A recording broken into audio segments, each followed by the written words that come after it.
Clangsville, India shimmers with color and spice, a tapestry of heritage where music, fragrance, and festivity dance through the streets.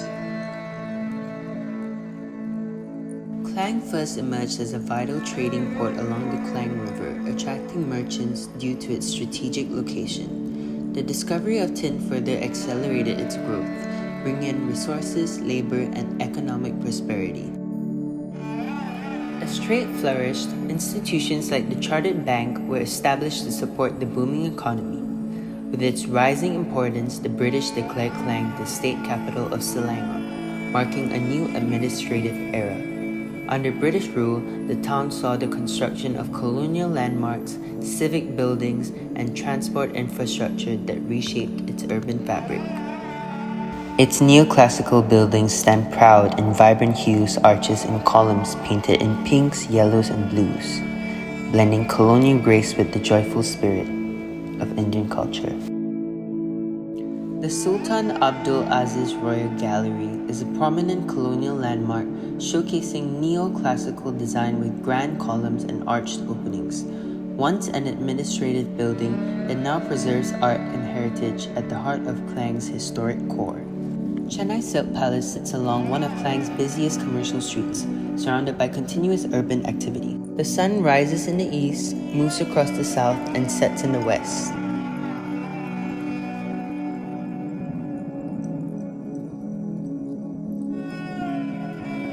The soundscape around Chennai Silk Palace is constantly lively, with the mix of voices, engines, and loud promotions creating a dense urban rhythm that reflects the building's vibrant commercial surroundings.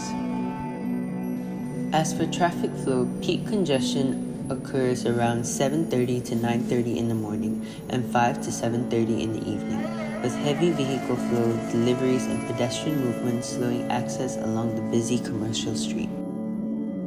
In the vicinity, everything is one. The sweet smoke drifts into the scent of burning fuel. The fumes blend with the warmth of frying spices. The scent of food fades into the freshness of green leaves, and the freshness sinks into the damp, stagnant air near the drains. Built in 1874, the building that now houses Chennai Silk Palace once served as both an administrative office and the Chartered Bank, one of Klang's earliest colonial institutions. Today, its neoclassical facade and ornate details remain, reborn in vibrant colors and filled with rich textiles, reflecting how history and culture intertwine in the heart of Klang's Little India.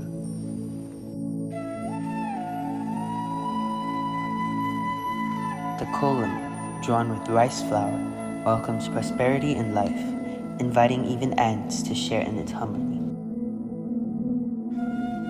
Chennai Silk Palace stands as a textile universe, its wall draped in colors and textures that seem endless.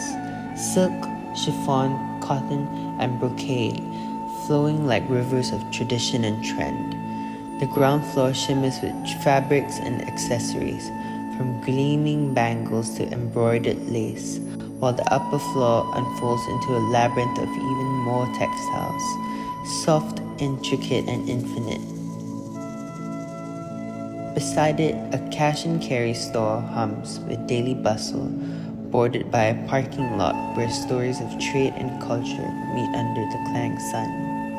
Chennai Silk Palace showcases a neoclassical facade with arched windows and ornate details that blend colonial grace with the vibrant spirit of Little India. At the top, a curved gable crowns the facade, adding symmetry and classical character while blending Western ornamentation with local architectural identity. Right below it, rounded arched windows with prominent keystones frame the first floor, creating depth and emphasizing the building's classical influence through their repetition and proportion. Vase-shaped balusters line the first floor facade beneath the windows, serving as both decorative detailing and a rhythmic element that enhances the building's proportion. The main entrance features a large, elegant arch, accentuated by an extended keystone, projecting grandeur and inviting formality to the facade's composition. Tuscan order columns define the frontage, supporting the upper wall while reflecting neoclassical simplicity and balance. The ground floor features a sheltered 5-foot walkway, typical of colonial shophouses, providing shade and a continuous pedestrian flow along the street.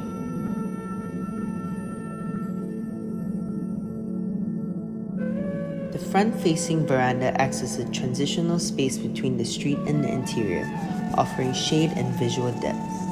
Supported by columns and framed arches, it enhances the building's facade presence while maintaining functional elegance. Moving on to the exploded axonometric, the ground floor offers 2 entry points, with access via staircase or elevator, and the total lot being 11,000 square feet. Moving up to the mezzanine of fine textiles, 7,000 square feet. And then lastly, moving up to the first floor, which is reserved for staff and storage, being 11,000 square feet. Patterns in Little India, from flower wreaths to silks motifs, symbolize beauty, devotion, and the vibrant flow of life woven through its culture.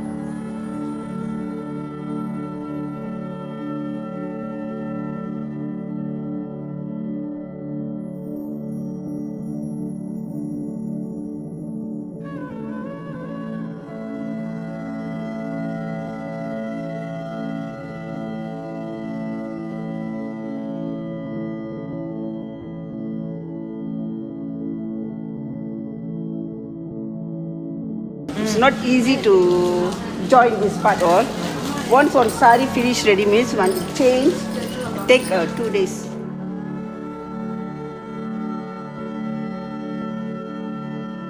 Long. Yeah.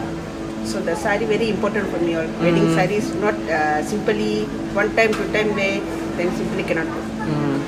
Until we die, we use the sari. Very, very good for me. All we believe that. Yeah.